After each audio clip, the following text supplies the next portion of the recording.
Okay, எல்லாருக்கும் வணக்கங்க. எல்லாருக்கும் வணக்கம். Welcome to NSW academy. இந்த வீடியோ பதிவை நீங்க முழுவதுமா பார்க்கணும் அப்படின்னு ஆசைப்படுறேன். ஜஸ்ட் 2 to 3 மினிட்ஸ் தான் இருக்கும். முக்கியமான விஷயங்களை மட்டும் நம்ம பேசிடுவோம். உங்க ஃப்ரீ டைம்ல கூட நீங்க பாருங்க. இந்த வீடியோ பதிவில் நம்ம TNPSC குரூப் 4 நோட்டிஃபிகேஷனை பற்றி, பேட்ச் அப்டேட் பற்றி, பிளஸ் ஒரு சில விஷயங்கள் நம்மளை பற்றி பேசிட்டு இந்த வீடியோ பதிவை முடிச்சுக்கலாம். TNPSC group 4 notification as per the respective TNPSC annual recruitment planner படி, tentative month of notification படி, tentative month of examination படி நடப்பதற்கு அதிக வாய்ப்பு இருக்கு. ஸோ குரூப் 4 அறிவிப்பு இந்த மாதம் வருவதற்கு அதிக வாய்ப்பு இருக்குது. அதே போல as per the tentative month of examination படி ஜூன் மாதம் நடப்பதற்கும் அதிக வாய்ப்பு இருக்கு. இதனோட தனிப்பட்ட கருத்து தான். ஆனா இந்த இடத்துல நான் என்ன ஆசைப்படுறேன் அப்படின்னு பாத்தீங்கன்னா, ஸோ பிகினர்ஸ் அண்ட் ஃப்ரெஷர் மாணவர்களுக்காக பிளஸ் எல்லாருக்காகவும் வச்சுக்கோங்களேன். பெருசெல்லாம் நான் என்னோட இப்படி இருக்கணும்னு சொல்லலை, இருந்தால் நல்லா இருக்கும் அப்படின்னு சொல்றேன். ஸோ குரூப் 4 பொறுத்த வரைக்கும் ஒரே ஒரு எக்ஸாமினேஷன் தான், சரிங்களா? வர இருக்கிற எக்ஸாமினேஷனை உறுதியாக வெற்றி பெற்றணும். திரும்பி வர அடுத்த எப்போ நோட்டிஃபிகேஷன் அப்படிங்கிற மாதிரி இல்லாமல் வர இருக்கிற எக்ஸாமினேஷனை இப்படி உறுதியாக வெற்றி பெற அளவுக்கு நான் படிச்சிடணும். அதற்காக நமக்கு ஒரு 5 மாதம் இருந்தால் நல்லா இருக்கும் அப்படிங்கிற மாதிரி எனக்கு தோணுது. ஒரு 5 மாதம், அதாவது ஜனவரி விட்டுருங்க, பிப்ரவரி, மார்ச், ஏப்ரல், மே, ஜூன், அது 5 மாதம் அவ்வளோதான். இது tentative month of examination June கொடுத்துருக்காங்க. 5 மாதம், அது ஜூன் இறுதியோ அல்லது ஜூலை ஸ்டார்டிங்கோ அது மாதிரி ஒரு 5 மாதம் அப்படியே பல்கா நீங்கள் நாளிலிருந்து கூட படிக்க ஆரம்பிங்க. அது மாதிரி ஜஸ்ட் ஒரு 5 months அப்படியே கிடைச்சிச்சுன்னா புதிதாக வர மாணவர்களும் படிச்சு கிளியர் பண்ணுறதுக்கு வாய்ப்பு இருக்குது. இது ஒரு நல்ல ஒரு வாய்ப்பு. ஒரே ஒரு எக்ஸாமினேஷன் தான்.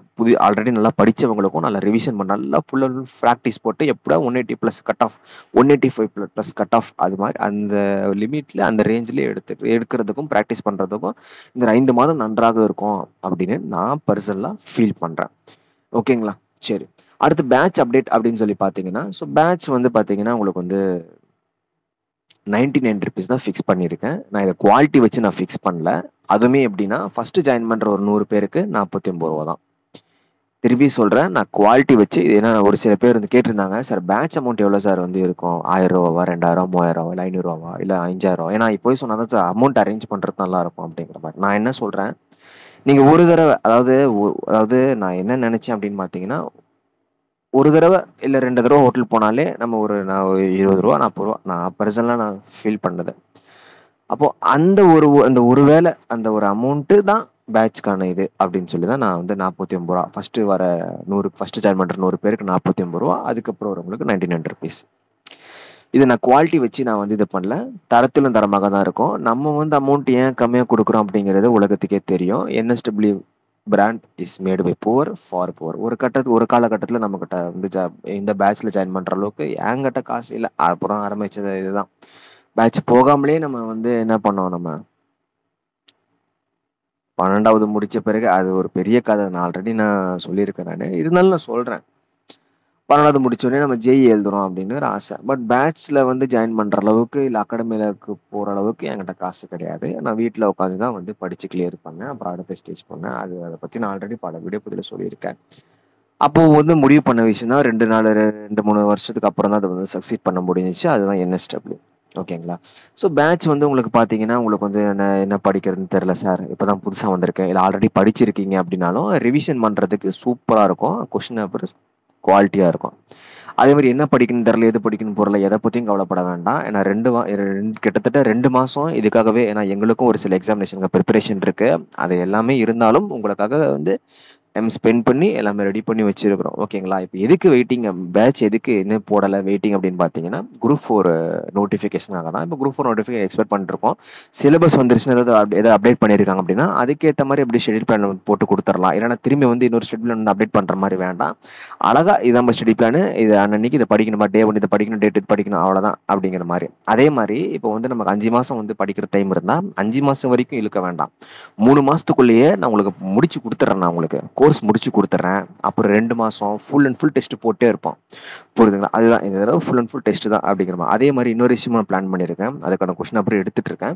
10 செட்டு, அது பேட்சுக்கு வராது, அது தனி, அது பொதுவாக எல்லாருக்குமே அப்படிங்கிற மாதிரி. அந்த 10 செட்டு அதில் நம்ம 150+ எடுக்கணும். ஏன்னா அதில் important questions, repeated questions, expected questions, hard questions. ஏன்னா அதில் நம்ம 150 எடுத்தாலே அதில் நம்ம வர இருக்கிற எக்ஸாமினேஷனை 150க்கு மேல எடுக்கிறதுக்கு வாய்ப்பு இருக்கு. அந்த அளவுக்கு கொஸ்டின் பேப்பர் ப்ரிப்பரேஷன், அதுக்கான வேலைகள் அதுவும் இருக்கு. ஸோ எல்லாமே இப்போ அது தினமும் என்னென்ன படிக்கணும், நீங்க இது படிக்கணும்ப்பா, அது படிக்கணும்ப்பா, அதுக்கான ஒரு வீடியோ பதிவுகள் எல்லாமே. நான் அதுதான் சொன்னேன். என்ன சார் இவ்வளோ பண்றீங்க, 49 ரூபா 99 ரூபா தான் வாங்குறீங்க? அதுதான் சொல்றேன், குவாலிட்டிக்காக இல்லை. நான் அதாவது நம்ம வந்து ஏழை மனம் என்னை போல இருக்கும் ஏழை மாணவர்களுக்காக தான் நான் உருவாக்கினது. ஓகேங்களா? அதுக்கு தான் வெயிட்டிங்கு. அதே மாதிரி இப்போ குரூப் 2க்கான இதுவுமே பார்த்துட்டு இருக்காங்க. குரூப் 1 பார்த்துட்டு இருக்காங்க. ஃபர்ஸ்ட் குரூப் 4 நோட்டிஃபிகேஷன் வந்த உடனே ஒரு 2 நாள்ல ஒரு நாள்ல பேட்ச் அப்டேட் வந்துடும். ஓகேங்களா? 1 ஆர் 2 டேஸ்ல பேட்ச் அப்டேட் உங்களுக்கு வந்துடும். அந்த எப்படி சிலபஸ் இருக்கு அதுபடி ஸ்டடி பிளான் போட்டு இது பண்ணலாம். அதுதான் நான் சொன்னேன். நிறைய பேர் கேட்டாங்க, இல்லை சார் நான் அமௌண்ட்டை சேர்த்து வைக்கணுமா? 100 பேர்ல வந்துட்டீங்கன்னா 49 ரூபாங்க. அதுக்கப்புறம் 99 ருபீஸ். சார் என்கிட்ட ரூபா கூட இல்லை சார், நான் வந்து ரொம்ப புவர் தான் அப்படின்னா, you are always welcome to NSW. சரிங்களாங்க? அன்னன்னைக்கு படிக்க வேண்டியது அன்னன்னைக்கு material both Tamil English, batch both Tamil English தான், question number both Tamil English தான் எல்லாருக்குமே. ஏன்னா இப்போ வந்து தமிழ் பசங்களை கொடுத்துட்டு இங்கிலீஷ் பசங்க இல்லை சார், இங்கிலீஷ் பசங்க வந்து என்ன சார் தமிழ் தான் கொடுத்துருக்கு இங்கிலீஷ் இல்லையா? அப்போ இங்கிலீஷ் பசங்களுக்கு கொடுத்துட்டு என்ன சார் இங்கிலீஷ் தான் கொடுத்துட்டு தமிழ் இல்லையா? அது இதுவே கிடையாது, எல்லாருக்கும் அனைவருக்கும். சரிங்களா? ஆல்ரெடி படிச்சு முடிச்சவங்க கூட அந்த 10 செட்டு கொஸ்டின் நம்பர் நான் கொடுப்பேன். அது நீங்கள் பேட்ச்ல கூட ஜாயின் பண்ணிக்கலாம். மண்டே டு ஃப்ரைடே ஃபுல்லாக படிப்பாங்க பசங்க. அழகா சாட்டர்டே ரிவிஷன் பண்ணுவாங்க, சண்டே டெஸ்ட் எழுதுவாங்க. நான் இப்போவே ஒரு இது சொல்லிடுறேன். ஏன்னா அப்போ வந்து நிறைய பேர் பேட்ச்னு கேட்டே இருக்காங்க. அதுக்கான அப்டேட் தான் இது. அதே மாதிரி இன்னொரு விஷயம் அப்படின்னு பார்த்தீங்கன்னா, நம்மளை பற்றி அப்படிங்கிற மாதிரி நான் சொல்லியிருப்பேன். தயவு செஞ்சு பாஸ்ட்டை பற்றி நினைக்காதீங்க. அது ஒண்ணு சொல்லிடுறேன் நானு.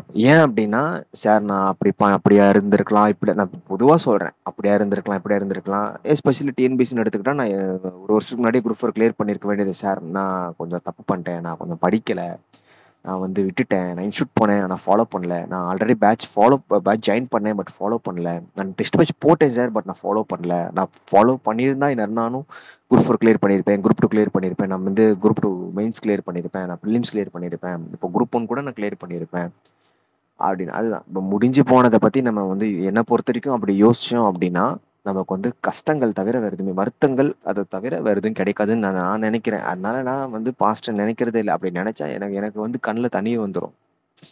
அதனால முடிஞ்சு போனது ஒன்றும் பண்ண முடியாது. இதற்கு அப்புறம் நம்ம என்ன பண்ணணுமோ அதுதான் நம்ம. ஓகேங்களா? நம்மளோட வாழ்க்கை நம்ம கையிலன்னு சொல்லுவாங்க பாத்தீங்களா? அதுக்கு சிறந்த உதாரணம் இதுதான். ஏதாவது உங்களுக்கு ஒரு வேலையோட நீங்க ப்ரிப்பேர் பண்ணீங்க அப்படின்னா பெஸ்ட். அதையுமே நான் சொல்லிடுறேன். அதே மாதிரி பேட்சை பொறுத்த வரைக்கும் என்னோட பெஸ்ட்டை நான் கொடுக்குறேன், உங்களோட பெஸ்ட்டை நீங்க கொடுங்க. ஓகேங்களா? நீங்க வெற்றி பெற அளவுக்கு என்ன பண்ணுமோ அதை நான் பண்றேன். அதே மாதிரி நீங்க வெற்றி பெற நீங்க என்ன பண்ணுமோ அது பண்ணுங்க. நீங்க ஹவுஸ் ஒய்ஃபா இருக்கலாம், இல்ல பார்ட் டைம் ஒர்க் கூட போகலாம். ஓகேங்களா? என்னை பொறுத்த வரைக்கும் இந்த இப்போ இருக்கிற காலகட்டத்துக்கு ஒரு வேலையில இருந்துட்டு படிக்கிறது பெஸ்ட் தான். ஓகேங்களா? ஏன்னா வேலையில இருக்கும்போது பாத்தீங்கன்னா, அது ஒரு நான் பர்சனலா ஃபீல் பண்ணதை நான் சொல்றேன். அப்போ வந்து பாத்தீங்கன்னாங்க, இப்போ நான் வேலையில இருக்கும்போது எனக்கு வந்து உங்களே இப்போ வந்து இது என்எஸ்டபிள்யூ வீடியோ கொடுக்குறதே வச்சுக்கோங்களேன். ரொம்ப டைம் அதிகமாயிட்டு இருக்கா? எப்படி அப்படின்னு பார்த்தீங்கன்னா, இப்போ வந்து எனக்கு ஐயோ! நம்ம வந்து வேலை செய்யணும். 5 மணி வரைக்கும் நமக்கு வந்து ஒர்க் இருக்கும். ஓகேங்களா? அதுக்கப்புறம் நம்ம வந்து டக்கு டக்குன்னு வீடியோ கொடுக்கணும். ஸோ நம்ம வந்து மோட்டிவேஷன் கொடுக்கணும், அது கொடுக்கணும், இது கொடுக்கணும், மெட்டீரியல்ஸ் ரெடி பண்ணணும், கொஸ்டின் ரெடி பண்ணணும் அப்படிங்கிற மாரி இருக்கும். அதே வேலையிலன்னு வச்சுக்கோங்களேன், நான் கொஞ்சம் மெத்தனமா இருப்பேன். நான் பர்சனலா நான் சொன்னது. அதே மாரி படிக்கிறது அதே போல தான். காலையில நம்ம எந்திரிக்கணும், 4 மணிக்கு எந்திரிக்கணும், 3 மணிக்கு எந்திரிக்கணும், 8 மணி வரைக்கும் தான் நமக்கு டைம் இருக்கு. அதுக்குள்ள படிச்சாகணும் அப்படிங்கிற மாரி. அதுவே சண்டேனா படிச்சுக்கலாம் அப்படிங்கிற மாரி நான் ஃபீல். அதனால ஒர்க்கோட படிச்சீங்க அப்படின்னா நம்ம வந்து வெற்றி பெற்றால் ஓகே. இல்லைனாலும் அந்த வேலை நம்மளை காப்பாத்திரும். இஃப் சப்போஸ் எதுவுமே இல்லாம உட்காந்து படிக்கிறவங்களுக்கு அது நம்ம வந்து கடைசியில நம்ம வந்து வெற்றி பெற்றா ஓகே. அப்படி இல்லை அப்படிங்கிறப்ப கொஞ்சம் கஷ்டமா இருக்கும். அதை பத்தி நீங்க நினைச்சுக்கோங்க. அதே மாதிரி யாரை பத்தி நீங்க வந்து கவலைப்படாதீங்க. யாரை பார்த்து நீங்க பயப்படாதீங்க. அதுதான் ரொம்ப முக்கியமான விஷயம். ஐயோ அவர் டாப்பர் சார், இவங்க வந்து 10 வருஷம் ப்ரிப்பேர் பண்ணிட்டு இருக்காங்க, 5 வருஷம் ப்ரிப்பேர் பண்ணிட்டு இருக்காங்க. நான் சொல்ற ஒரே விஷயம் மட்டும்தான், நம்ம வந்து குரூப் 4 வந்து படிக்க போறோம், நம்மளோட பெஸ்ட் நம்ம கொடுக்க போறோம், அவ்வளவுதான். அது ஒண்ணுதான். Okay. So thank you so much. Really sorry, நான் 2 to 3 மினிட்ஸ் முடிச்சலாம்னு நினைச்சேன். பட் வந்து என்னால வந்து என்ன சொல்றது அப்படின்னா, சொல்ல வேண்டியது சொல்லும் இல்லைங்க. ஏன்னா நம்ம ஒரு அண்ணனுக்கு தம்பிக்காக தங்கைக்கு பேசுற மாதிரி தான் பேசுறோம். எந்த நாளும் நம்ம ப்ரொஃபஷனல் அப்படிங்கிற மாதிரி இல்லாம தான் நான் பேசுவோம். ஓகே. அதுதான். ஸோ பார்த்துக்கலாங்க. ஓகே. இன்னும் நிறைய விஷயங்கள் சொல்றது இருக்கு. எனக்கு வாய் வரைக்கும் வருது. பட் வந்து ஓகே, உங்க டைம் வந்து இது பண்ணக்கூடாது. கொஞ்சம் கொஞ்சமா நம்ம வந்து சொல்லிக்கலாம். இந்த வீடியோ பதிவு பொறுத்த என்னோட தனிப்பட்ட கருத்துக்கள் தான். ஓகே. ஸோ பேட்ச் பொறுத்த வரைக்கும் என்னோட பெஸ்ட் நான் கொடுக்குறேன், உங்களோட பெஸ்ட் நீங்க கொடுங்க, அவ்வளோதான். ஓகேங்களா? அதே போல யாரை பத்தியும் நீங்க வந்து கவலைப்படாதீங்க. யாரை பார்த்தும் நீங்க பயப்படாதீங்க. Okay. So past is past. ஒரு புதிய ஒரு மனிதனாக இருங்க. அதுதான். ஓகே.